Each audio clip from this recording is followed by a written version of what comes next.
నిర్గమకాండము 16వ అధ్యాయము. వారు అనుదినమును ఉదయమున ఒక్కొక్కడు తన ఇంటివారి భోజనమునకు తగినట్టుగా కూర్చుకొనిరి. ఎండవేడిమికి అది కరిగెను. 6వ దినమున వారు ఒక్కొక్కనికి 2 ఓమెర్ల చొప్పున 2 ఆహారము కూర్చుకొనినప్పుడు సమాజము యొక్క అధికారులందరూ వచ్చి అది మోషేకు తెలిపిరి. అందుకు అతడు, యెహోవా చెప్పిన మాట ఇది, రేపు విశ్రాంతి దినము, అది యెహోవాకు పరిశుద్ధమైన విశ్రాంతి దినము. మీరు కాల్చుకొనవలసినది కాల్చుకొనుడి, మీరు వండుకొనవలసినది వండుకొనుడి. ఉదయము వరకు మిగిలినదంతయు మీ కొరకు ఉంచుకొనుడని వారితో చెప్పెను. మోషే ఆజ్ఞాపించినట్లు వారు ఉదయం వరకు దానిని ఉంచుకొనిరి. అది కంపు కొట్టలేదు, దానికి పురుగు పట్టలేదు. మోషే, నేడు దాని తినుడి, నేటి దినము యెహోవాకు విశ్రాంతి దినము, నేడు అది బయట దొరకదు. 6 దినములు దాన్ని కూర్చుకొనవలెను. విశ్రాంతి దినమున అనగా 7వ దినమున అది దొరకదనెను. అట్లు జరిగెను. ప్రజలలో కొందరు 7వ దినమున దాని కూర్చుకొన వెళ్ళగా వారికేమీయూ దొరకకపోయెను. అందుకు యెహోవా మోషేతో ఇట్లనెను, మీరు ఎన్నాళ్ల వరకు నా ఆజ్ఞలను నా ధర్మశాస్త్రమును అనుసరించి నడువనొల్లరు?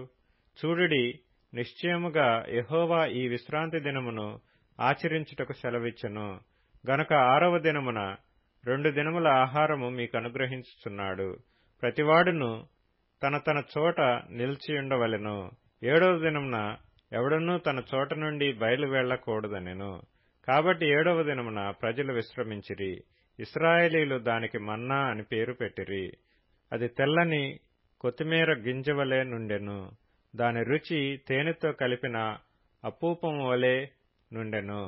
మరియు మోషే ఇట్లనెను, యెహోవా ఆజ్ఞాపించినదేమనగా, నేను ఐగుప్తు దేశము నుండి మిమ్మును బయటికి రప్పించినప్పుడు అరణ్యంలో తినుటకు నేను మీకిచ్చిన ఆహారమును మీ వంశస్థులు చూచున్నట్లు వారు తమ యొద్ద ఉంచుకొనుటకు దానితో 1 ఓమెరు పట్టు పాత్రను నింపుడనెను.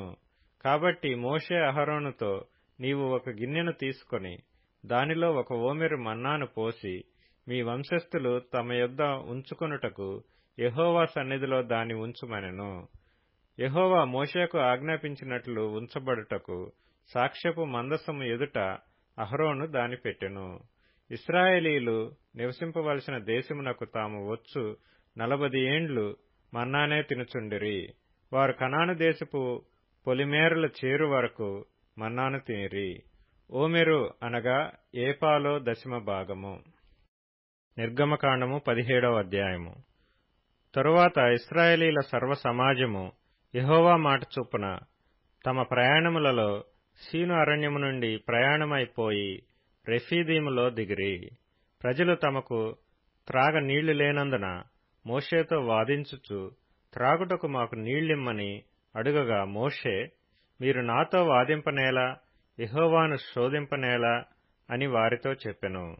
అక్కడ ప్రజలు నీళ్లు లేక దప్పిగొని మోషే మీద సణుగుచు, ఇదెందుకు? మమ్మును మా పిల్లలను మా పశువులను దప్పిచేత చంపుటకు ఐగుప్తులో నుండి ఇక్కడికి తీసుకొని వచ్చితిరనిరి. అప్పుడు మోషే యెహోవాకు మొరపెట్టుచు, ఈ ప్రజలను నేనేమి చేయుదును? కొంతసేపటికి నన్ను రాళ్లతో కొట్టి చంపుదురనెను. అందుకు యెహోవా, నీవు ఇశ్రాయేలీల పెద్దలలో కొందరిని తీసుకొని ప్రజలకు ముందుగా పొమ్ము. నీవు నదిని కొట్టిన నీ కర్రను చేతపట్టుకొని పొమ్ము. ఇదిగో, అక్కడ హోరేబులోని బండ మీద నేను నీకు ఎదురుగా నిలిచెదను. నీవు ఆ బండను కొట్టగా ప్రజలు త్రాగుటకు దానిలో నుండి నీళ్లు బయలుదేరునని మోషేతో సెలవీయగా మోషే ఇశ్రాయేలీల పెద్దల కన్నుల ఎదుట అట్లు చేసెను. అప్పుడు ఇశ్రాయేలీలు చేసిన వాదమును బట్టియు, యెహోవా మన మధ్య ఉన్నాడో లేడో అని వారు యెహోవాను శోధించుటను బట్టియు అతడు ఆ చోటికి మస్సా అనియు మెరీబా అనియు పేర్లు పెట్టెను. తరువాత అమాలేకీయులు వచ్చి రెఫీదీములో ఇశ్రాయేలీయులతో యుద్ధము చేయగా మోషే యెహోషువతో, మన కొరకు మనుషులను ఏర్పరచి వారిని తీసుకొని బయలువెళ్లి అమాలేకీయులతో యుద్ధము చేయుము. రేపు నేను దేవుని కర్రను చేతపట్టుకొని ఆ కొండ శిఖరం మీద నిలిచెదనెను. యెహోషువ మోషే తనతో చెప్పినట్లు చేసి అమాలేకీయులతో యుద్ధమాడెను. మోషే, అహరోను, హూరు అనువారు ఆ కొండ శిఖరం ఎక్కిరి. మోషే తన చెయ్యి పైకెత్తినప్పుడు ఇశ్రాయేలీయులు గెలిచిరి. మోషే తన చెయ్యి దింపినప్పుడు అమాలేకీయులు గెలిచిరి. మోషే చేతులు బరువెక్కగా వారు ఒక రాయి తీసుకొని వచ్చి అతడు దానిమీద కూర్చుండుటకై దానిమీద వేసిరి. అహరోను హూరులు ఒకడు ఈ ప్రక్కను ఒకడు ఆ ప్రక్కను అతని చేతులను ఆదుకొనగా అతని చేతులు సూర్యుడు అస్తమించు వరకు నిలకడగా ఉండెను. అట్లు యెహోషువ కత్తివాడి చేత అమాలేకు రాజును అతని జనులను గెలిచెను. అప్పుడు యెహోవా మోషేతో నిట్లనెను, నేను అమాలేకీయుల పేరు ఆకాశం క్రింద నుండకుండా బొత్తిగా తుడిచివేయుదును గనుక జ్ఞాపకార్థముగా గ్రంథములో దీని వ్రాసి యెహోషువకు వినిపించుము. తరువాత మోషే ఒక బలిపీఠమును కట్టి దానికి యెహోవా నిస్సి అని పేరు పెట్టి, అమాలేకీయులు తమ చేతిని యెహోవా సింహాసనమునకు విరోధముగా ఎత్తిరి గనుక యెహోవాకు అమాలేకీయులతో తరతరముల వరకు యుద్ధమనెను. నిర్గమకాండము 18వ అధ్యాయము. దేవుడు మోషేకును తన ప్రజలైన ఇశ్రాయేలీయులకును చేసినదంతయు, యెహోవా ఇశ్రాయేలీయులను ఐగుప్తు నుండి వెలుపలికి రప్పించిన సంగతియు మిద్యాను యాజకుడును మోషే మామయ్యునైన యిత్రో వినినప్పుడు, మోషే మామయ్య అయిన ఆ యిత్రో తన యొద్దకు పంపబడిన మోషే భార్య అయిన సిప్పోరాను ఆమె 2 కుమారులను తోడుకొని వచ్చెను. అతడు అన్యదేశములో నేను పరదేశిననుకొని వారిలో ఒకనికి గెర్షోము అని పేరు పెట్టెను. నా తండ్రి దేవుడు నాకు సహాయమై ఫరో కత్తివాత నుండి నన్ను తప్పించననుకొని రెండవ వానికి ఎలియేజర్ అని పేరు పెట్టెను. మోషే మామయ్య అయిన యిత్రో తన కుమారులనిద్దరినీ అతని భార్యను తోడుకొని అరణ్యములో దేవుని పర్వతం దగ్గర దిగిన మోషే యొద్దకు వచ్చెను. యిత్రో అను నీ మామనైన నేనును నీ భార్యయు ఆమెతో కూడా ఆమె 2 కుమారులను నీ యొద్దకు వచ్చియున్నామని మోషేకు వర్తమానము పంపగా, మోషే తన మామను ఎదుర్కొనపోయి వందనము చేసి అతని ముద్దు పెట్టుకొనెను. వారు ఒకరి క్షేమము ఒకరు తెలుసుకొని గుడారములోనికి వచ్చిరి. తరువాత మోషే యెహోవా ఇశ్రాయేలీయుల కొరకు ఫరోకును ఐగుప్తీయులకును చేసినదంతయు, త్రోవలో తమకు వచ్చిన కష్టము యావత్తును యెహోవా తమను విడిపించిన సంగతియు తన మామతో వివరించి చెప్పెను. యెహోవా ఐగుప్తీయుల చేతిలో నుండి విడిపించి ఇశ్రాయేలీయులకు చేసిన మేలంతటిని గూర్చి యిత్రో సంతోషించెను. మరియు యిత్రో, ఐగుప్తీయుల చేతిలో నుండియు ఫరో చేతిలో నుండియు మిమ్మును విడిపించి ఐగుప్తీయుల చేతి క్రింద నుండి ఈ ప్రజలను విడిపించిన యెహోవా స్తుతింపబడునుగాక. ఐగుప్తీయులు గర్వించి ఇశ్రాయేలీయుల మీద చేసిన దౌర్జన్యమును బట్టి ఆయన చేసిన దాన్ని చూచి యెహోవా సమస్త దేవతల కంటే గొప్పవాడని ఇప్పుడు నాకు తెలిసినదనెను. మరియు మోషే మామయ్య అయిన యిత్రో ఒక దహన బలులను దేవునికి అర్పింపగా అహరోనును ఇశ్రాయేలీయుల పెద్దలందరూ మోషే మామతో దేవుని సన్నిధిని భోజనం చేయవచ్చిరి. మరునాడు మోషే ప్రజలకు న్యాయం తీర్చుటకు కూర్చుండగా ఉదయం మొదలుకొని సాయంకాలం వరకు ప్రజలు మోషే వద్ద నిలిచియుండిరి.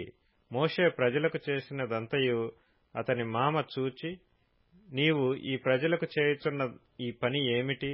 ఉదయం మొదలుకొని సాయంకాలం వరకు నీవు మాత్రం కూర్చుండగా ప్రజలందరూ నీ యొద్ద నిలిచియుండనేలా అని అడగగా, మోషే, దేవుని తీర్పు తెలుసుకొనుటకు ప్రజలు నా యొద్దకు వచ్చెదరు. వారికి వ్యాజ్యము ఏదైనను కలిగిన ఎడల నా యొద్దకు వచ్చెదరు. నేను వారి విషయము న్యాయము తీర్చి దేవుని కట్టడలను ఆయన ధర్మశాస్త్ర విధులను వారికి తెలుపుచున్నానని తన మామతో చెప్పెను. అందుకు మోషే మామ అతనితో, నీవు చేయుచున్న పని మంచిది కాదు. నీవును నీతోనున్న ఈ ప్రజలను నిశ్చయముగా నలిగిపోవుదురు. ఈ పని నీకు మిక్కిలి భారము. అది నీవు ఒక్కడవే చేయచాలవు. కాబట్టి నా మాట వినుము. నేను నీకొక ఆలోచన చెప్పెదను. దేవుడు నీకు తోడైయుండును. ప్రజల పక్షమున నీవు దేవుని సమ్ముఖమందు ఉండి వారి వ్యాజ్యములను దేవుని యొద్దకు తేవలెను.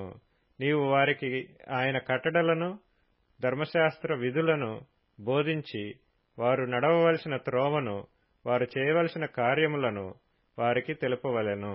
మరియు నీవు ప్రజలందరిలో సామర్థ్యము, దైవభక్తి, సత్యాసక్తి కలిగి లంచగొండులు కాని మనుషులను ఏర్పరచుకుని 1000 మందికి ఒకనిగాను, 100 మందికి ఒకనిగాను, 50 మందికి ఒకనిగాను, 10 మందికి ఒకనిగాను వారి మీద న్యాయాధిపతులను నియమింపవలెను.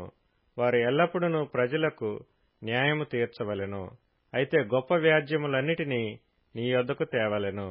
ప్రతి అల్ప విషయమును వారే తీర్చవచ్చును. అట్లు వారు నీతో కూడా ఈ భారమును మోసిన ఎడల నీకు సులువుగా ఉండును. దేవుడు ఇలాగు చేయుటకు నీకు సెలవిచ్చిన ఎడల నీవు ఈ పని చేయుచు దాని భారమును సహింపగలవు. మరియు ఈ ప్రజలందరూ తమ తమ చోట్లకు సమాధానముగా వెళ్ళుదురని చెప్పెను. మోషే తన మామ మాట విని అతడు చెప్పినదంతయు చేసెను. ఇశ్రాయేలీలందరిలో సామర్థ్యము గల మనుషులను ఏర్పరచుకొని 1000 మందికి ఒకనిగాను, 100 మందికి ఒకనిగాను, 50 మందికి ఒకనిగాను, 10 మందికి ఒకనిగాను న్యాయాధిపతులను ఏర్పాటు చేసి వారిని ప్రజల మీద ప్రధానులుగా నియమించెను. వారెల్లప్పుడూ ప్రజలకు న్యాయం తీర్చువారు. వారు కఠిన వ్యాజ్యములను మోషే యొద్దకు తెచ్చుచు స్వల్ప వ్యాజ్యములను తామే తీర్చుచూ వచ్చిరి. తరువాత మోషే తన మామను పంపివేయగా అతడు తన స్వదేశమునకు వెళ్ళెను. కీర్తనల గ్రంథం 18వ కీర్తన. నా శత్రువులను తరిమి పట్టుకొందును, వారిని నశింపజేయు వరకు నేను తిరుగను. వారు నా పాదముల క్రింద పడుదురు, వారు లేవలేకపోవునట్లు నేను వారిని అణగద్రొక్కుదును. యుద్ధమునకు నీవు నన్ను బలము ధరింపజేసితివి, నా మీదికి లేచిన వారిని నా క్రింద అణిచివేసితివి. నా శత్రువులను వెనుకకు నీవు మళ్ళా చేసితివి. నన్ను ద్వేషించు వారిని నేను నిర్మూలము చేసితిని. వారు మొర్రపెట్టిరి గాని రక్షించువాడు లేకపోయెను. యెహోవాకు వారు మొర్రపెట్టుదురు గాని ఆయన వారికుత్తరమియ్యకుండును. అప్పుడు గాలికి ఎగురు ధూళివలె నేను వారిని పొడిగా కొట్టితిని.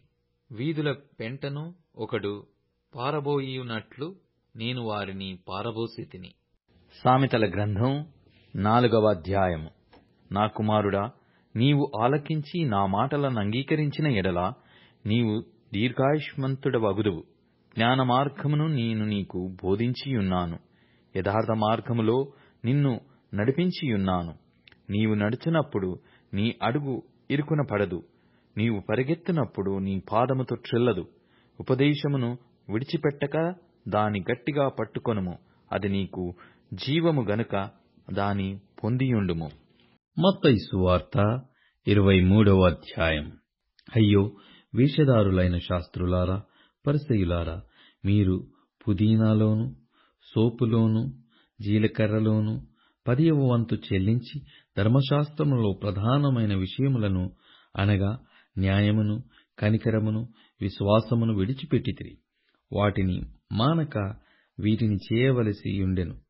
అందులైన మార్గదర్శకులారా, దోమ లేకుండునట్లు వడియగట్టి ఒంటెను మృంగువారు మీరే. అయ్యో, వేషధారులైన శాస్త్రులారా, పరిసయ్యులారా, మీరు గిన్నెయు పల్లెమును వెలపట శుద్ధి చేయుదురు గాని అవి లోపల దోపుతోనూ అజితేంద్రియత్వముతోనూ నిండియున్నవి. గ్రుడ్డి పరిసయ్యుడా, గిన్నెయు పల్లెమును వెలుపల శుద్ధి యగునట్టుగా ముందు వాటి లోపల శుద్ధి చేయుము. అయ్యో, వేషధారులైన శాస్త్రులారా, పరిసయ్యులారా, మీరు సున్నము కొట్టిన సమాధులను పోలియున్నారు.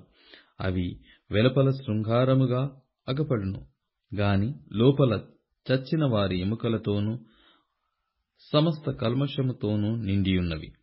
అలాగే మీరు వెలుపల మనుషులకు నీతిమంతులుగా నగపడుచున్నారు గాని లోపల వేషధారణతోనూ అక్రమముతోనూ నిండియున్నారు.